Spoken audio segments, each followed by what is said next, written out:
All right, Raytech 1000 back here once again. Hacks, Aziz, Money. How you doing? Doing well, man. Good to check in with you. What's up? Not much, not much. I mean this new mod is really interesting. I really wanted to talk to you about it. So why don't we just start out with it? Melee version 1.03. What is it? How would you describe it? Go for it. So basically, this is a project that I embarked on recently out of the realization that for a long time coming now, I've had a lot of swing in terms of controller politics, but in terms of game modding, I'm just as qualified, but it feels like right now, the game doesn't really have much organization, doesn't have much of a governing body that's really taking control over like standardization when it comes to software modding, and I know that I'm fit for the job, so I want to show people that by seizing, seizing some sort of control here and also doing something good for the community and my company as well and my 20xx community by showing that I can put out a cheap and affordable great memory card. Now, this is in line with the 20th anniversary of Melee. What are some of the Yeah. changes, just in case people haven't seen all the videos, what are some of the changes that you find the most interesting and the most important? So not all of the changes are public info. Sure, sure. Best changes, the best changes I actually won't be able to tell you about. They've got to Oh, stay okay, secret. okay. I wanted to reveal something, Yeah. but go ahead. No, no. But tell us what you've seen, what you've revealed in the video so far. Then. Yeah, for sure. So I think one of the most interesting changes or set of changes are the UCF related changes. And this is something I've wanted to address for a long time now because I was actually largely the catalyst for UCF back in 2017 when I started doing Arduino modding. I remember. And then like UCF team and I had some disagreements, and so we broke apart and they pretty much took control from there. But I think this is interesting because a lot of the predictions that I made back in 2017 regarding mechanics like 1.0 cardinal and dash back out of crouch, surely enough, 4 years later, there are a lot of people Mm. talking about those things and how there should be fixes for them. So 1.03 will cover those. It'll also give it increased shield drop range, which is warranted based on multiple factors. For one, you've got the fact that tons and tons of players are playing on the box now, which doesn't miss the shield drop ever, Mm. whereas with the GameCube controller, you can still overshoot. Then you've also got the fact that UCF is not really covering all GameCube controllers very effectively in Mm. terms of equalizing shield drop. It doesn't give a big enough range. Now, I saw some tweets from Fizzy, Practical Mhm. Tasks, and there seems to be general consensus for the most part. But one of the tweets that Fizzy had, and I'd pull it up, but I did discuss it with some other people. He argued that the change for shield drop specifically, and I'm paraphrasing, he didn't like the idea because he didn't want to have stick motions that were never been done before. That was the idea. But one of the key things that I found interesting was, and I disagree with him. He's saying that the whole range is arbitrary, just as the current UCF one, and that doesn't really make sense. If the whole range is the whole range, then how can it be arbitrary? I didn't get that part. What are your takes? What's your take on it? Yeah, so with all due respect to Fizzy, um, that's a misinformative tweet. I feel like right now a big part of the issue with Melee is that there are very few people really controlling these types of decisions. You've basically got me. I'm like off in another planet right now doing my own. I'm just doing my own thing. I'm dropping a YouTube video here and there when I feel like interacting with society, and then, and then you got the UCF team. They're a group, so they've got about 6 people, although not all of them are involved anymore. Yeah, that's a But good they're a point. group. Yeah, they've got a group. They've also got um, more goodwill than I have right now. They've also been established as the ones that have been in control of this modding stuff for 4 years now, and so Mm. that puts them at an advantage. I feel like I'm at a disadvantage. I feel like people have a tendency to label me a terrorist, like whenever I suggest anything. Like they're like, no, no, no, not hacks, not this guy. When if you look at my Mm. track record, I've played a major role in all of these controller decisions. The fact that I designed the entire box by myself, shouldn't be overlooked. So I'll give you my comments on what I think about Fizzy's tweet. Fizzy's tweet, I'll tell you why it's misinformative. As you pointed out, min or max is not arbitrary. Yeah, yeah, that's what I'm Arbitrary, saying. Like, how can it be arbitrary? Yeah, I don't. yes, yeah. Choosing something in the middle is what's arbitrary. Yeah, If you look exactly. Yeah. So exactly, yeah. I understand what he's saying about it can make control motions with the stick that haven't been done before. But I think that's the point, though. That's where I was like, you're not wrong about that second part, but it's not just it hasn't been done before. It's also creating a consistency that hasn't been done before. So I don't know. I didn't disagree with that second part, but the arbitrary nature of it, that's where I didn't really, agree with that part. So I see what you're saying. I see what you're saying. Now, I did have another question about some of the other changes, but let's dive deep. Before we get to it, Yeah, yeah, go ahead. I've got a comment on the range comment that he made. Okay, I got to let you know why that one's um, inaccurate as well. sure. Again, with all due respect to Fizzy, I strongly disagree with this tweet in full. Um, if you reword and break down what he's saying here, the reason it doesn't make sense is because the motion is technically the same in terms of rolling the analog stick along the rim down to the diagonal Okay. notch. But what's changing here is the coordinate range that permits it. And my mod is not the only one that's doing that. UCF already breaks the vanilla threshold by going True, from three true. Y values to 11. So this begs the question of where's the cutoff point? Why does UCF go down to 11Y values? Why not 12? Why not 13? They're Mm, playing game designer way more than I am because I'm the one saying if you're going to fix this, either minimize it, aka vanilla, or maximize it, aka 1.03. that's how I But saw it too. Yeah, yeah. I see exactly what you're saying. what UCF is doing is, I mean, I'm not accusing them of malicious intent because 2017 was a different time period Hmm. where you essentially had to coerce the community to agree to any type of software mod because it had never been done before. The Right. social dynamics were so different back then. But if you look at UCF, how it's presented, from head to toe, it is practically intended to mislead people into thinking that it is not a game mod.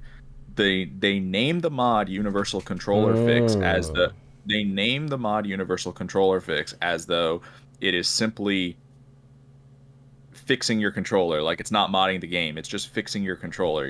Surely it couldn't be so intrusive that it'd be modding the game. And then on their website, they tell you that it doesn't do anything past what vanilla does. And I've demonstrated how untrue that is. So if you're gonna breach vanilla, do it the right way. I see. I see. Okay. Now, I was gonna approach this a little bit later, but first question is UCF. So we know that it obviously goes beyond certain values of a vanilla melee and a standard controller. However, Yeah. this is a two-part question. One, I remember that time I was there, and I remember that the Arduino mod that you considered, you kind of took that back, right? You had you decided not to go through with that project fully. But isn't it possible that the UCF team is trying to pacify, they're trying to make a middle ground for it because of Big N, Nintendo. They're trying to, appease the situation. What do you say to people that are like, okay, Hax is going a little too far with it? That's part of his personality. That's part of his persona. What do you say to people who are saying, okay, he's going too far. UCF is a good middle ground. What do you say to that? I mean, the degree to which I increase the shield drop range isn't gonna affect the Nintendo C and D at all. I mean, we're not playing vanilla. That's just a fact. Yeah, yeah. So I don't think that's relevant. I think we're both in breach of vanilla. We're both modding the game. I see. I see. So your perspective is like, okay, this has been in place for 4 or 5 years already. let's take it to, and again, a lot of people have pointed out the mod itself, 1.03, it's not like crazy different from the game. No one's like gonna suddenly become way better. It actually makes it more of a fair playing field. That's what you're trying to do. I just find it. I'm just confident that when people try it, they'll realize that the UCF implementation of Shield Drop, for example, was inappropriate, because Mewtwo King has tweeted pointing out that there are still a lot of controllers that cannot shield drop properly on UCF. And Cardano then responded, I think he directly responded to Mewtwo King's tweet, and he said that a big part of the problem is with the controllers that have their notches above the vanilla shield drop range. Oh. And this is an area where 1.03 has you covered, but UCF does not, because on 1.03, with the range being maxed as it is, you basically don't need a notch anymore. You just blindly go down, and you're going to shield drop. Like, the notch, technically, can be above the vanilla range, and you will still shield drop. And it just doesn't make sense to provide a half-assed range where you absolutely have a trivial shield drop on UCF if your notch is in a good spot relative to that range. Sure. But there are still controllers that don't have a trivial shield drop. It's almost like they're arbitrarily choosing. It's almost like they're trying to say, look, we didn't actually mod the game, but we did. It's like, yes, you modded the game, so mod it right. I see. Now, what if they wanted to make those changes gradually over time, and then eventually, is there a possibility they wanted to make these changes down the line, gradually, not necessarily like in Big N's face? Do you think they could have possibly done it, the same changes, but over a longer span of time? Would that have been possible? You sound like you're talking about like increasing the Y value by 1 per year. like a deprecation. I think they made the changes, and this is what I wanted to ask you. What prompted you to do it now? Is it specifically the 20th anniversary? Is it because you had some time on your hands? What prompted the changes from your end? Multiple factors. So you know how there were some recent PR disasters, and it's actually we talked about it. Really, and it's actually really interesting because, you know how when someone screws up that badly, they go and they look to find how to reinvent themselves, right? It's kind of like, I see. It's like, all right, I've got to show people that I'm integral and I'm one of the most dedicated members of the community. And so this is the right way to do it, because my skill set in life at the end of the day is this game. I'm like a PhD in this game and a complete failure at everything else. So let's drop this fucking sick memory card for $10.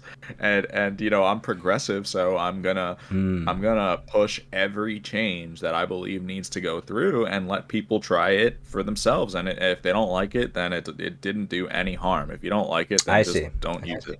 Yeah. Now, you brought it up. Feedback for the most part seems to be positive. You're definitely creating a lot of discussion. Yeah. Let's say the people who are saying, okay, Hacks, he's trying to rebuild his image. This is a quote-unquote political move.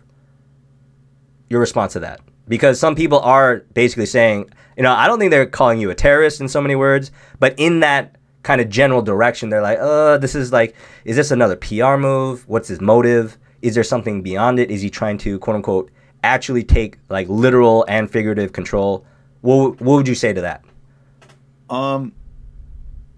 It's like a PR move in legitimate good faith, because I actually feel as though I kind of lost control over the modding. Like, I pretty much initiated modding in 2017, and then I quickly lost control due to disagreements with the UCF team. UCF team wanted to take a way more minimalistic approach to their mod, and I predicted 4 years ago that they would eventually come around to fixing some of the things that I'm fixing now. And now you're seeing people do things like buy Goomwaves, which contain... Oh, yeah, that I had that on there too. I was going to ask about that, but go ahead. Yeah, so now you're seeing people do things like spend hundreds of dollars on Goomwaves that have some of the features that I've been telling you were necessary ever since 4 years ago. And I know that I have a track record of i- initiating change. Like, essentially, if you let me force change, I don't want to say force, but like, if you let me take the helm and provide the means of trying my changes out, I have a track record of proving that the public is fond of these changes. My track record Mm, includes Ox and Hax's Nightclub, because Hax's Nightclub had lots and lots of mods. It had 4 of the 5 stage mods that really? are the. Oh. Oh yeah, no, Hax's Nightclub the whole time was played with these stage mods. Oh, really? I didn't know that. I didn't know that. Okay. Okay. Yeah, and everyone unanimously agreed. So it's like all this discourse on Twitter. If you ever see someone on Twitter say that I'm nuts for removing the Shy Guys from Yoshi's Story, wait till they play. Wait till they play on it. They'll think it's nuts to ever go back. Mm, mm. Now, again, I want to make sure that we're really clear here. Yes, the previous this past year, PR issue, the Leffen issue, your current Yeah. ban. Is it worth it to you? That's my question, because I think that you're actually taking a pretty mild approach. Like, you're not being controversial, but at the same time, because again, I'm not really a journalist. I'm a YouTuber. I've been playing so long. This is pretty much the only game that I play other than Diablo 2. I'm just a weird gamer. Like, do you feel like there's going to be another issue socio politically for you in this particular month? I don't see it, but I do see some like people who are like, they're either trying to be too woke or they're trying to be too covert about it. What do you say to that? I think there's going to be a potential conflict between me and the UCF team. Mm. The reason that I say that is because I'm like vehemently in favor of the UCF implementation that I've shown, and I personally fail to see how it isn't the appropriate implementation. Like, if you're able to use a box and hit 100% success on shield drop in 1.0, then a less aggressive fix than what I provided for the GameCube controller, in my opinion, isn't unfair. Because if we Mm. have the Mm. opportunity to give parity in those areas, then we should. Because the box philosophy, like where I nerf the box in like 15 different areas. Yeah. Basically, I nerf the box in every area where I could give parity. Obviously, I can't make it identical, but if I can make it identical or pseudo identical, then I do that. So now on the flip side, we have to give the GameCube controller parity wherever possible. And so if you're going to say, well, yes, shield drop and 1.0 cardinal need to be expanded, but then you're awkwardly going to say, but not fully. Mm. That doesn't make sense, because then you're not following the same parity philosophy, which I believe is the fair one to follow. And then there's another issue with dash back out of crouch. I I saw introduced that this video last too. night. Yeah, I saw that video. That mechanic blatantly needs three frames on the x-axis. If you test this a bunch, it's like a non-functional dash mechanic. It's one that if you can use it, you should. It's great. But sometimes when you use it, you're kind of coin flipping because of how faulty it is on vanilla. And there's probably going to be some disagreement here, because what the UCF team has a tendency to do is aggressively claim that they are not making techniques easier. And this is, again, Ah. demonstrably untrue. If you look at what their mod does, they are increasing the frame windows on dashback and wiggle by 1 frame each to fix those techniques. And so I'm now pointing out that there's actually another dash mechanic within the hierarchy that got overlooked. Mm-hmm. It's the horizontal dashback out of crouch. It needs another frame too, Mm-hmm. for the reasons that I showed in the video. And there may be a disagreement, but I think it's going to be another one of those scenarios where if you just try it, if you try 1.03 dashback out of crouch, it's hard to want to go back. And, So and we'll you're see what saying happens. and you're saying that it works 100% of the time, not 50%, not 5%. You're saying it works 100% of the time. Yes, it's if you practice it, it's trivialized on 1.03 as it should be, in my opinion, because it's a Mm. dash. Because the thing with UCF is the thing about UCF that is really different from what the public has been led to believe is it is us as a community playing game design to at least some degree. Like we are looking at these mechanics and saying these are basic movement options that have not been given the appropriate time in their coordinate ranges. And because they are basic movement options, they shouldn't have this inconsistency attached to them. And it's really as simple as that. It doesn't necessarily have to do with controller disparities. The best way to prove that is actually to present a hypothetical. If hypothetically all controllers had 50% dashback and these potentiometer disparities did not exist, because on vanilla you can find like defective potentiometers to increase your dashback, but let's say theoretically those defective potentiometers did not exist and dashback on every controller was a coin flip, would we fix dashback? Yes, we would. Mm. Mm. We absolutely would. Meaning the controller disparity is not a part of the picture. It's us playing game designer. I see. I see. That's an interesting point. I didn't think about it that way. Now, the last question about the conflict, because Melee has had a weird history with these type of open discussion kind of issues, and again, you've been you've been part of a couple of them. Let's say this conflict increases, which again, I hope it doesn't. I'm not really like a combative person. I like discussing stuff, but I'm not like super duper like hardcore argumentative. What then? What then? Do you feel like it's just, okay, I had my moment, I made my points, here are the facts, probably down the line we'll do something closer to it, and I'll just let it go? Or how do you see this conflict unfolding from your point of view? I'm hopeful that people will play on 1.03 and directly compare it to either vanilla or UCF. Sure.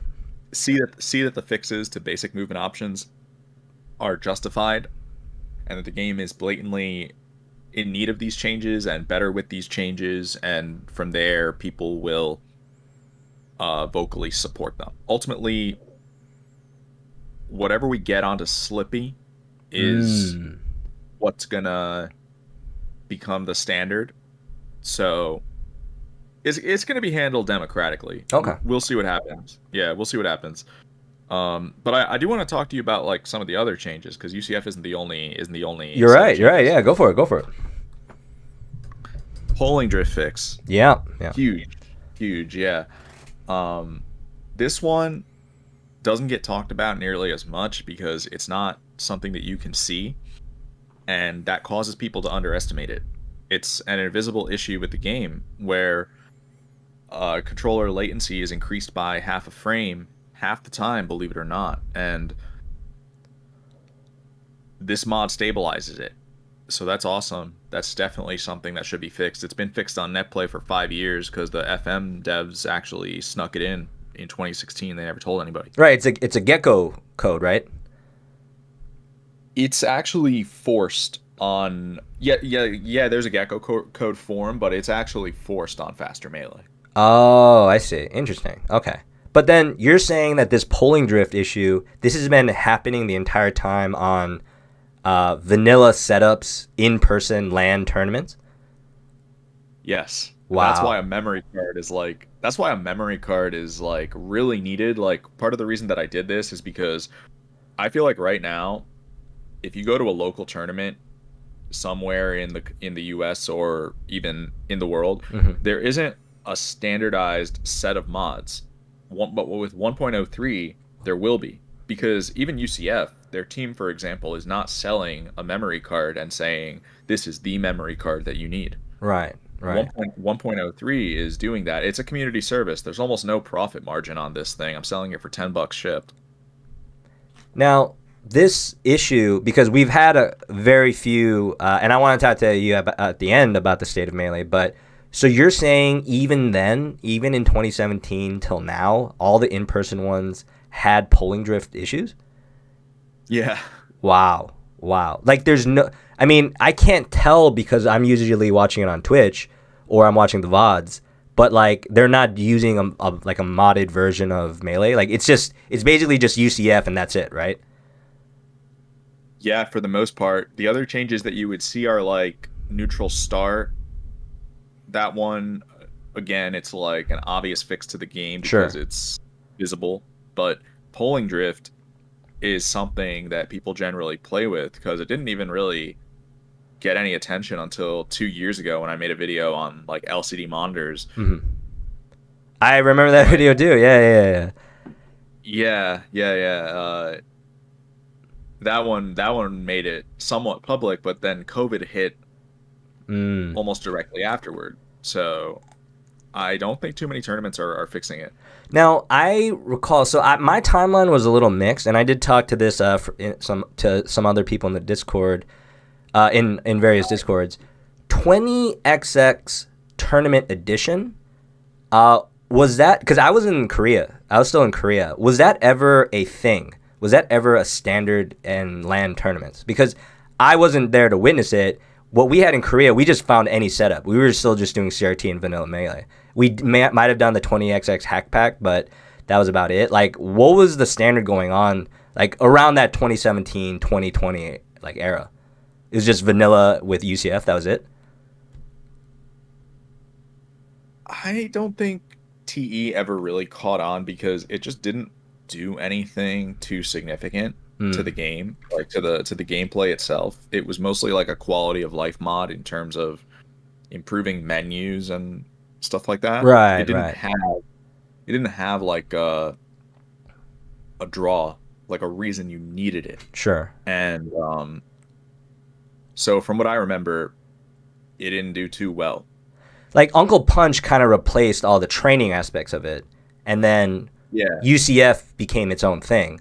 So, yeah, the timeline for me was a little weird too. I think that's one of the questions I want to ask in like a general, and you've kind of answered it in different parts. It's like the history of mods has been really slow.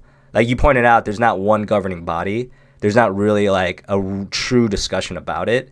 Polling drift, the ledge grab limits, the stage mods. I gotta admit, man, I'm nostalgic. I want that wind. I feel like I want the wind, but it makes so much more sense without it. Why do you think we're so slow to it? Why do you think we're just slow? Is it a Nintendo thing, or do you think it's just like we're so like player focused? We're all individualistic. Why are we so slow with this? No, in general, people in this community are afraid to take initiative and rock the boat. Mm. I'm like the nutcase willing to do it. So I'm gonna go put my put myself in front of the firing squad once again because that's what I do best. What, now, the other question that I wanted to ask was, where do we draw the line? Because one thing that I always wanted to fix was port priority. You know, that I don't even know if can be fixed. Um, Certain glitches with characters. I don't know if links like shenanigans really are fixed. Frozen Stadium, I always wanted it to be in a clear order. You know what I mean? Like I wanted the stage changes to be in an order as opposed to just random. But like that, like Frozen Stadium objectively is better. Like there's no real argument around it. That's just like my personal thing. Where do we draw the line in your opinion? Philosophically. Philosophically. Um, yeah, there are like different tiers to this. There's like Hmm. a tier of how hard you're violating vanilla. So I think the community is already in agreement that you have to give the GameCube controller the consistency upgrade package. Right. That's what we'll call UCF because as we've discussed, UCF is not like a hardware equal. It's not like seeking to equalize or it's not seeking to tie the best hardware. It's a consistency upgrade package. Hmm. So you need that. The community already agrees that that's pretty much necessary. Um, Stage mods, that layer has already been breached with Frozen Stadium. So this is Yeah. another thing where Yeah. it's like, yes, Stadium is the most necessary stage fix, but it's not the only one. And this is actually very similar to the dash back and dash back out of crouch, the horizontal dash back out of crouch discussion that we were having a Hmm. little while ago, because dash back out of weight, that's the original screwed up dash back, Yeah. is more screwed than dash back out of crouch. But something should not have to be in the most screwed category for it to be fixed, because then you awkwardly change the things that are most screwed and you fix them, and then you leave the things that are like moderately screwed, like dash back out of crouch, and then they're Mm. just still screwed. It's almost like you shift the hierarchy, right? Like on vanilla, it goes dash forward is good, dash back out of crouch is bad, and then dash back is It's horrendous. So horrendous, then yeah. if you only fix dash back, then that one and dash forward are fixed, and then dash what happens to dash back out of crouch? Why is that one still moderately unfixed? So with the stage discussion, it's actually very similar in that stadium is the most screwed, because stadium arguably shouldn't even be legal if it's not fixed. Yeah, yeah. Vanilla Stadium, right? Like normal. Vanilla stadium. Yeah, yeah. Yeah. So then if you're going to fix stadium, then you're actually making it one of the absolute best stages if you freeze it. But then there's actually pretty agreeable Mm. stuff to fix in the other stages as well, like Hmm. RNG hazards or causing Fountain of Dreams to neutral start. That's all pretty agreeable. And if you're gonna fix the most screwed stage, you should fix those too. I see. I see. That's a really good point. That's a really good point. FD, probably the most boring design stage, most simplistic. It's literally just a giant platform or a giant floor. Just like a quick interjection. Is this a? Do you think that this should be a starter stage in 2021 and beyond? If you have Frozen Stadium, no, definitely not. Definitely not. Um, Okay. Okay. yeah. If Nintendo's on your shit, then maybe. I don't Maybe. know, because it's yeah, then maybe you have to make it a starter. But the thing about FD is that the stage ages really badly to the point that Yeah. there's like an end game argument for it not even being legal and just having the other five stages. Because if you look at things like the ban system that we use, the existence of bans is almost exclusively to ban FD. Yeah. Yeah. Absolutely. Yeah. It's like at that point, by introducing bans, you're essentially reducing the list of legal stages to four rather than six. But you're really doing this just so people can ban FD. So then that means that if you just remove FD from the stage pool, you have five stages, Mhm. whereas with bans you have four. Right. And So it actually, you mean ban as in like striking and banning within a set, right? yeah, Yeah. Yeah. yeah. Yeah. So it almost makes more sense to ban FD outright at that Mm, point. yeah. Now, what about the opposite route? Like, what if we make like Congo Jungle? We mod that. Like, obviously, this isn't gonna ever happen. But what if some random person's like, you know what? I'm gonna mod the other stages to make them legal. It's been done before. There's been some attempts. Is that illogical? Is that just part of the culture of Melee? What do you say to people who are like, okay, let's just let's not only throw in everything, like change the what we consider the neutral stages. Let's change everything. If it's not going to happen, but what's the philosophical argument towards that?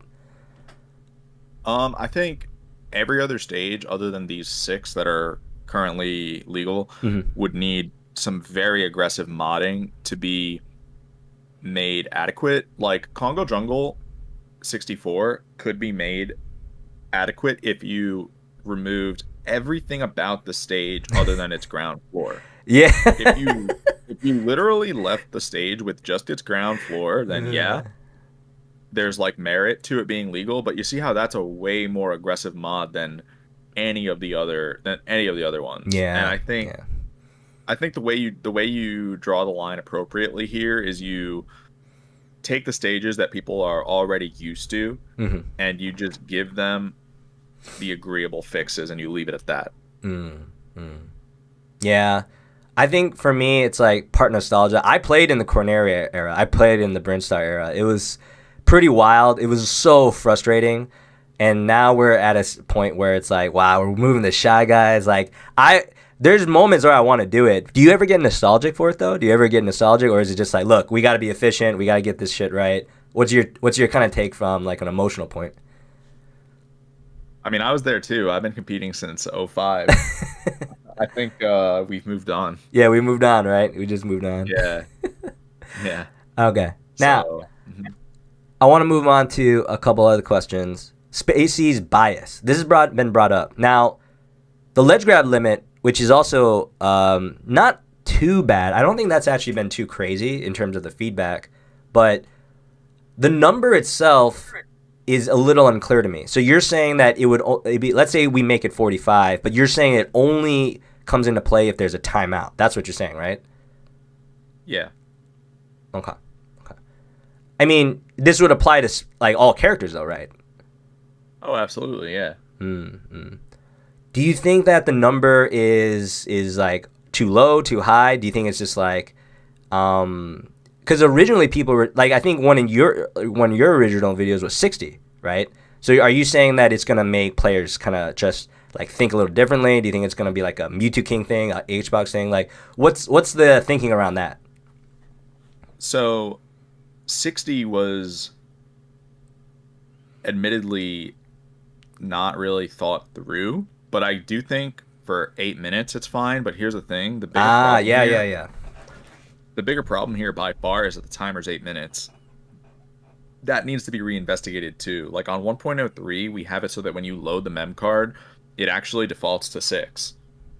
And again, Oh. this is a situation like you can of course change this. You can change the LGL as well, but this is a situation where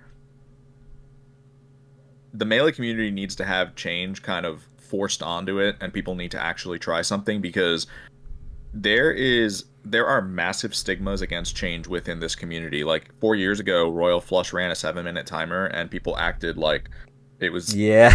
like it was the apocalypse. And then what do you know? There's not even a single timeout over the course of the entire tournament, and it's because 7, believe it or not, is still too much. It should actually be 6. Mm. Now like that argument though, I don't like when I saw your video. I'm not sure if it really went anywhere. You're saying it should be more investigated, but what if it leads to more timeouts or people trying to time out? So that's why you want to have the ledge grab limit and the air time counter as well, right?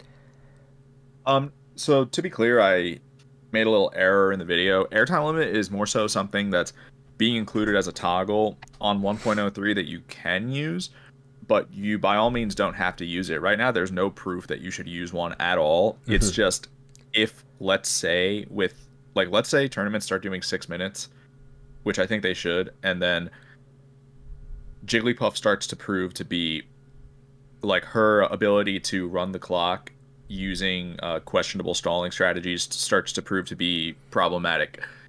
The toggle is there if you want to enforce it, and it's a universal toggle. It's not just for jigs. That's another thing that I screwed up on in that one video. That video had a few optics issues, but it's also universal. Although realistically, it's like anti jigs, but it is a universal toggle. But by all means, right now, there's like nothing suggesting that you should actually use it. I think right now, what we know is that the game needs a ledge grab limit. This has been proven, and from there, the game needs a reduced timer. I see. Without a doubt. Yeah. So do you think there's a chance that, like, in my mind, I've always had this like kind of this square. It's like I always felt like fast followers are just fast followers. You're never gonna really get a timeout, most likely, especially at high level, top level. It's where you mix in the floaties with each other and floaties with a spacey that get really unclear, because what do you say to a Fox who's camping a floaty player? I mean, it doesn't seem like there would be any measurements for that, because the airtime wouldn't really measure because they're going to fast fall. And then if they're shooting lasers, it looks like they're actually doing actions. Like, what do you say to like the people who are floaty players who are like, no, the Spaceys are the one camping me? Like, it's kind of like Spider-Man looking at Spider-Man. Like, is there a way to address that? So no, there's like multiple ways to address this argument in general. Fox laser camping doesn't fall into the same category as Jigs going off stage, where she just objectively cannot be reached, because it's not degenerate in nearly the same regard. Fox is running risks and interacting in ways that Jigglypuff is not when she goes off stage and stalls in a completely uninteractive way. Right. But like ledge camping, and air camping with jigs for the most part are in their own category of degeneracy. Foxes. I mean, that's ultimately why you place limitations on them, is you don't want a Yeah. degenerate strategy overtaking your game. Um, and we know for a fact that ledge camping is far too powerful Mm. for how degen it is. Air with airtime, it's not proven to anywhere near the same degree, but it's objectively quantifiable. That's another thing. Like you ever read Serlin's book called Playing to Win? I've heard of it. I've heard of it. The poker player, right? I don't know what game he plays specifically. I've only read excerpts from this book, Oh, wait, wait. but Is he the? Oh, okay. I'm thinking I'm mixing it up. But go ahead. Go ahead. so he basically laid out the groundwork for what constitutes something ban worthy within a game. And another thing is you need to be able to quantify, you need to be able to objectify what you're banning. So in the case of Fox's lasers, that's another counter argument, is that you can't quantify the laser camping. Like, the game does not offer you an option to do so. Mm. So how can you ban it? I see. I see. The risk part is interesting too because we know that Fox is clearly putting himself at risk with, no hit stun on the laser. Yeah. I didn't think about that. Okay, that's interesting. That's interesting. Now, one of my last questions involving 1.03 is the money. The money. Why 99.99? Sorry, why $10? What's going on there? There's like no money to be made off this thing anyway, so we might as well go with maximum accessibility. You know how I mentioned the community needs governance. Mm. There is very poor regulation when it comes to controllers. The perfect example is the Goomwave, Yeah, which that I thing's think you crazy. wanted to get to, right? Yeah. So Goomwave is the perfect example of everything that can and will go wrong if the melee community doesn't establish some type of governance over these controller rules and also controller accessibility. Because the way Goomwave basically got handled is it came out of nowhere and it quickly got distributed to lots and lots of top players, and it Yeah. Yeah. became the wave, no pun intended. You know, like everywhere you went you heard about it. And I looked into what it actually did and I was like, wait, people just allowed this to seize control, and it doesn't seem as though this was designed responsibly at all. There's a lot of functionality on that thing, or at least some functionality that shouldn't be legal, like the way that it increases the up tilt range. You can't just modify the coordinate range within the game for certain techniques and deem it acceptable for for some controllers to have that, and for others not to.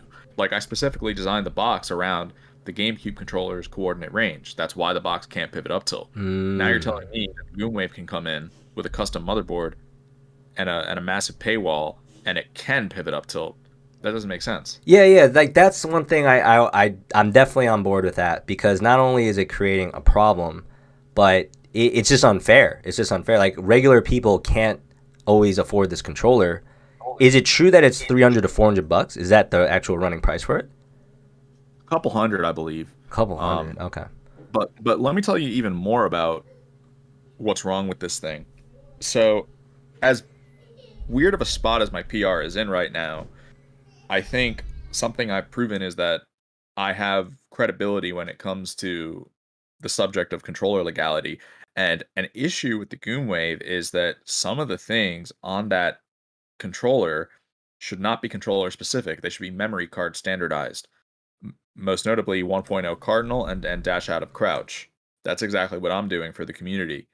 Is I'm taking the initiative and I'm saying fundamentally those should not be controller exclusive because those are basically UCF style improvements.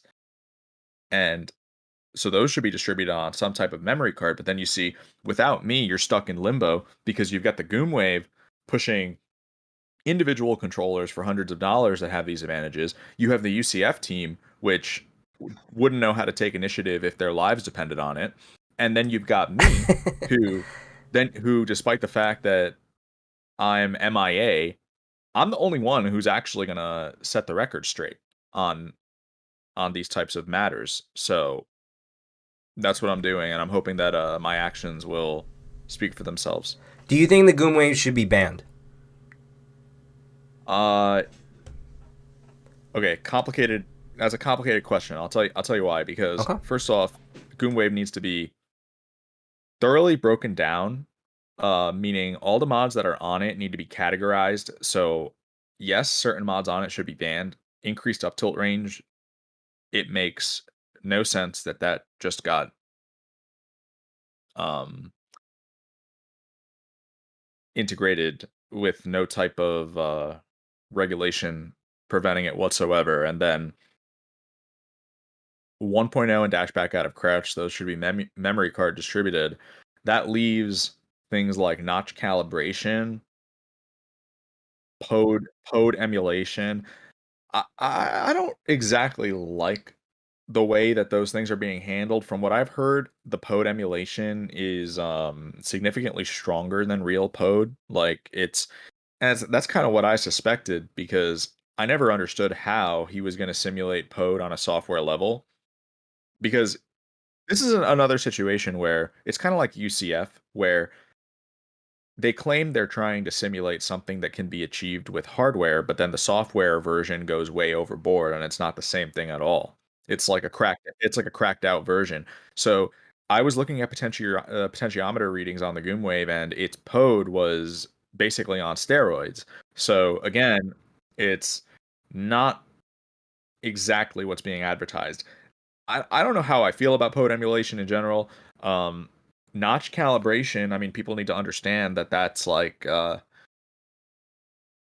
guess in principle, if you're going to allow notches, then it's like theoretically, you are trying to give the controller precision over the 16.8-degree angles.